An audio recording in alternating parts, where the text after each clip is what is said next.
Oh, apa kabar? Baik. Oke, gimana? Aku panggilnya Apa? dok. Ada panggilan lain selain dok? Kakak. Nah, itu Oke, kakak. itu kayak lebih nyaman sih. Oke. Oke, gimana how's your day today? Capek, Capek. kurang istirahat. Physically or emotionally? Physically and emotionally, Oke. both. Oke. Iya gitu. Apa yang bikin capek? Yang bikin capek, kurang tidur sih karena kemarin abis dari Bali, terus kayak langsung flight balik langsung ke sini, gitu. Oke. Capek, physically capek. Iya. Memang nggak ada kesempatan untuk istirahat dulu atau gimana? Ada sih, ada. Cuman emang, ya gitu deh kak. Iya, capek aja ya. Capek aja. Tapi fine kok, fine. Oke. Karena aku baru pertama kali berkonsultasi Doing dengan this. doing Oke. this kayak gini ya. Kayak gitu tuh biasa apa sih yang keresahan gitu atau kayak Sebenarnya tergantung apa yang memang ada beberapa yang datang ya karena memang pengen nanya sesuatu yang mungkin jadi pertanyaannya selama ini, atau ada yang datang ya karena memang there's something yang memang mereka lagi rasain. Either itu mereka mau dapetin alternatif solusi, insight, input, or even ya emang cuma pengen cerita aja. Gitu.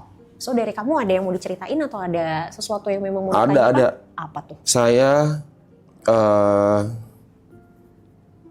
suka nggak sadar kalau misalnya aku tuh orangnya suka marah dan bicara dengan nada tinggi. Kamu tidak sadar melakukan itu? Tapi setelah ngelakukan itu jadi sadar, kayak oh nggak boleh gitu. Oke. Di momen apa kamu menyadari bahwa kok gue ngelakuin itu ya tadi? Di momen ada sejak temen ada yang kasih tahu gitu yang kayak maksudnya kayak tapi lu sering marah-marah tahu gitu. Kayak gitu, kayak kadang kalau nggak ke temen, ke pasangan, ke orang tua pun kadang begitu juga. Jadi kadang kayak suka berdebat gitu loh, kayak terus nadanya tinggi gitu. Jadi kadang nggak enak buat didengar gitu. Awal mulanya berarti menyadari itu karena teman ngasih tahu. Satu itu, kedua dari penonton. Apa emang penonton bilang apa? Nada ger gitu. Kayak gitu. maksudnya kayak nggak enak didengar gitu. Oke. Dan akhirnya kamu menyadari itu? Menyadari. Cuman kadang ya masih sering nyeplos gitu kayak ke-trigger gitu, gitulah kira-kira. Kira-kira ada sesuatu secara spesifik yang biasanya nge-trigger nggak? Perdebatan sih biasanya. Oke. Atau mungkin kayak aku orangnya nggak mau terima salah gitu. Sorry, perdebatan ini spesifik antara kamu dengan seseorang atau kalau ada orang lain yang berdebat dan kamu merasa harus into, itu pun jadi bisa jadi trigger. Yang mana? Kayaknya kalau misalnya berhubungan dengan aku deh.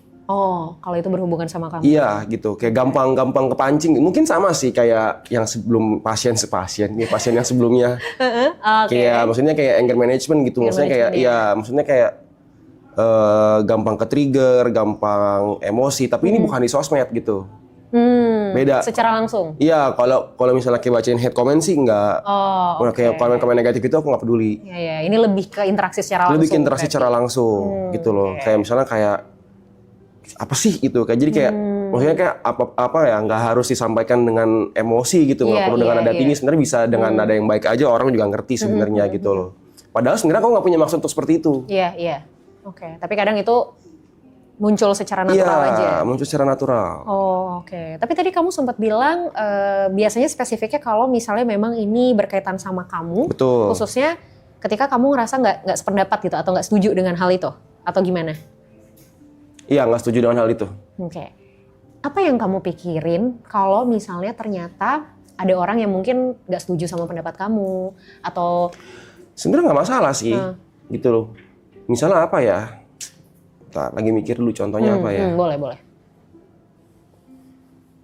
Kayak misalnya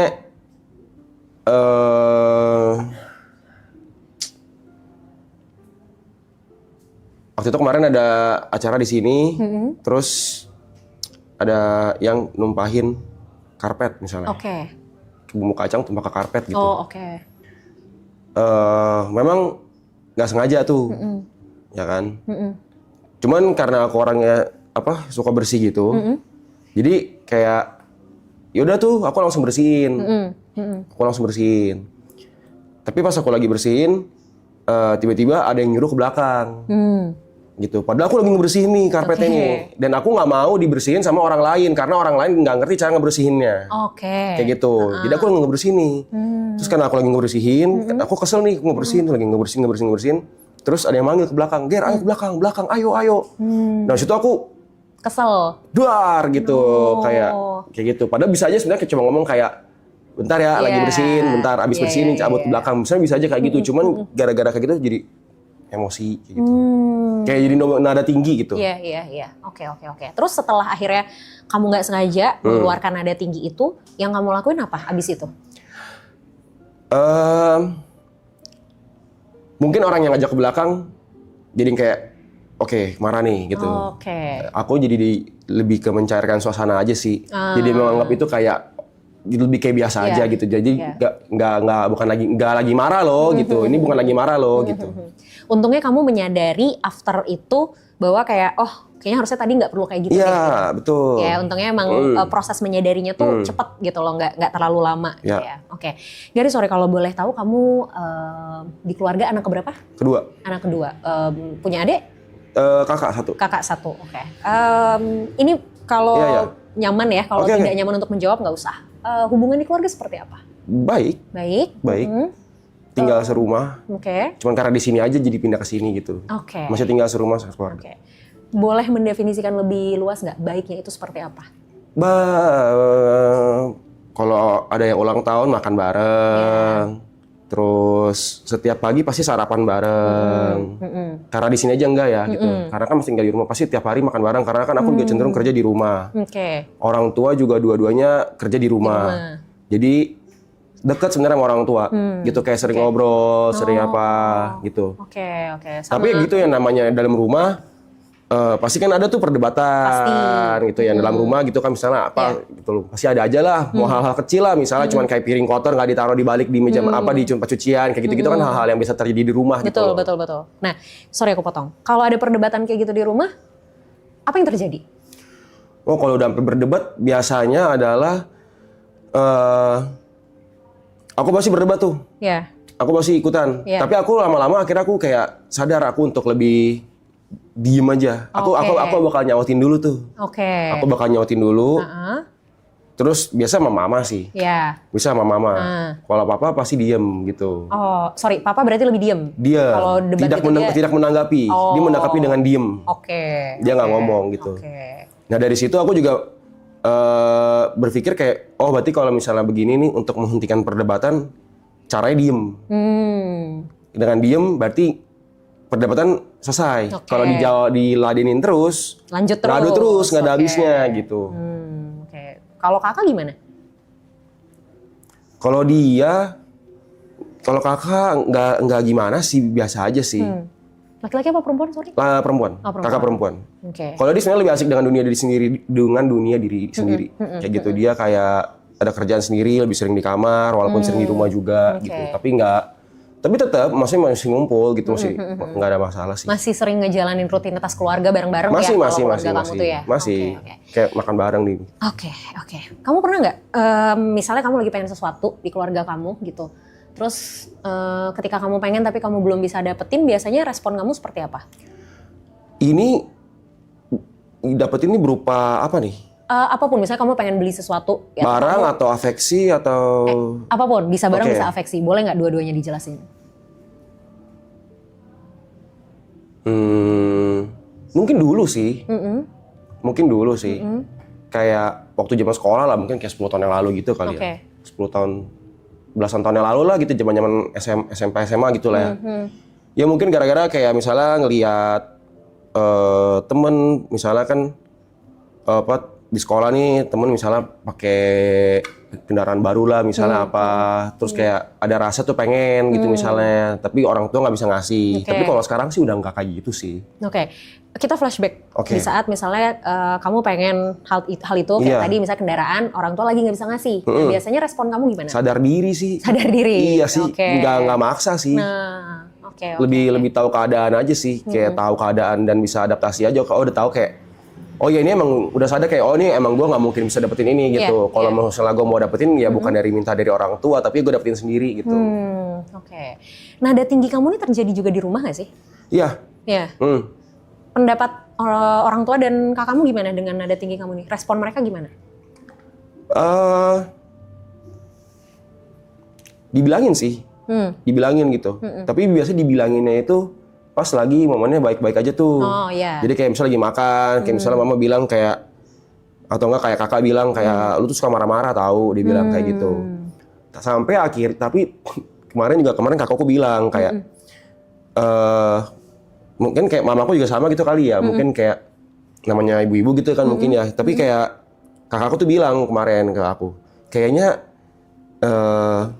love language lu sama deh kayak mama, dia bilang. Kayak kayak marah-marah tuh love language lu, dia bilang gitu loh. Kayak sebenarnya kayak lu tuh marah-marah bukan karena lu emang pengen marah gitu, dia bilang kayak gitu. Cuman ya itu yang kakakku bilang ya. Misalkan dia mungkin sering melihat aku dan mama aku di rumah tuh berdebat hal-hal kecil bahkan gitu. Tapi ya kalau gitu aku lebih cenderung, ya aku maksudnya di rumah aku tahu kan aku tinggal di rumah orang gitu kan, aku tetap masih lebih nurut gitu loh. Cuman kalau misalnya ada sesuatu yang aku anggap ini benar, tapi dianggap salah gitu, aku akan mempertahankan itu sebenarnya kayak gitu. Nggak bisa, ini harus begini gitu. Iya, I see. Somehow mungkin ini bisa berkaitan dengan ada beberapa orang yang merasa sulit untuk bisa keluar dari ekspektasinya gitu. Jadi kayak kalau di psikologi itu kita kenal istilah defense mechanism. Nah, tiap orang punya defense mechanismnya masing-masing dengan cara yang beda masing-masing.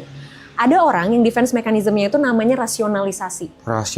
Yes, rasionalisasi itu semua tuh balik ke logika. Jadi semua tentang benar dan salah, gitu. Nah, kamu menurutku tipikal orang yang defense mechanismnya rasionalisasi. Ini akan keluar ketika kamu berada dalam kondisi tidak nyaman. Sesuatu yang bikin kamu gak nyaman, sesuatu yang kamu gak suka, sesuatu yang kamu rasa ini salah. Keluar tuh rasionalnya. Rasionalisasinya. Nah, rasionalisasi kamu keluar ini sehingga ketika ada orang yang menentang rasionalisasi kamu ini, responmu adalah tadi, impulsivitas secara emosional. No, enggak, gue gak suka, gak boleh, teriak, salah satu bentuknya. Nah, defense mechanism ini adalah hal yang kita gak bisa ilangin. Ini sesuatu yang memang udah kebentuk, udah part of your personality. Ini defense mechanismnya ya, bukan responnya ya. Kebaca ya, kebayang ya arahnya. Defense mechanismnya nggak bisa dihilangin, tapi responnya yang bisa diubah. Gitu. Jadi defense mechanismmu tetap rasionalisasi, it's okay. Nggak bisa ini bukan soal benar dan salah kalau defense mechanism orang. Tapi strateginya, the way kita respon, our defense mechanism itu yang kita harus cari. Nah, kalau selama ini kamu melakukan respon terhadap defense mechanism kamu dengan tadi misalnya ngebentak atau marah-marah, sekarang kamu harus mencari strategi baru gimana ya supaya ini tuh saya bisa tetap defense tapi caranya tuh tidak merugikan diri saya dan orang lain. Gitu loh. Nah, itu mungkin PR kamu nanti bisa cari sendiri. Itu harus cari sendiri tuh. Karena kadang butuh trial error juga sih. Misalnya kalau kalau orang kayak gitu? Yang pertama yang aku bisa suggest ke kamu, kamu olahraga nggak? Olahraga? Olahraganya apa? Lari. Rutin. Itu sebenarnya jadi salah satu instrumen aku untuk melampiaskan emosi aku. Kalau aku boleh suggest, pilih satu lagi olahraga yang memang lebih mengeluarkan adrenalin. Karena kalau lari kan ya udah ya, maksudnya memang ya udah gitu. Olahraga bisa ngeluarin adrenalin, misal kayak entah Muay Thai atau sesuatu yang kamu bisa punch something. Gitu loh. Itu mungkin bisa jadi proses kamu regulasi emosi. Dengan harapan kalau nanti di olahraga tuh kamu udah keregulasi emosinya, ketika menghadapi situasi yang tidak sesuai ekspektasi kamu, di sini udah lebih tenang. Jadi kalaupun akhirnya mindset kamu nanti yang akan kepengaruh. Ini salah, gue nggak suka, tapi buat orang lain mungkin ini nggak salah. Jadi cara ngeresponnya bisa dipikir dulu, bisa ditahan. Bener. Tapi yang harus kamu atasi dulu emosinya. Karena masalahnya gini, kalau emosi ini nggak diatasin dan dia sifatnya mendominasi, nggak akan bisa mikir positif kita. Kayak yang tadi aku jelasin sebelumnya soal adrenalin, bikin orang deg-degan, oksigen kurang ke otak, kita nggak bisa mikir jernih. Karena sisi emosional kita yang lagi naik, yang lagi dikasih makan ibaratnya. Otomatis sisi emosional kita ini harus dikasih makan di tempat yang tepat dulu. That's why ketika menghadapi satu situasi, ya udah gitu. Kita akhirnya bisa lebih ngandelin logika kita. Oke. Kebayang? Ya, dicoba dulu aja mungkin bisa cari alternatif. Dimulai dari cari alternatif olahraga lain. Oke. Kalau misalnya ternyata setelah dicoba, coba aja dulu beberapa bulan ini. Kalau misalnya setelah dicoba ternyata masih belum membantu juga, aku sih suggest mungkin kamu bisa sesi lebih lanjut sama psikolog. Oke. Ya, untuk nanti kita ditemuin nih kira-kira ini tuh di mana nih core problemnya. Oke. Ya? Oke. Oke. Makasih. Thank you, sama-sama. Thank you, Kak.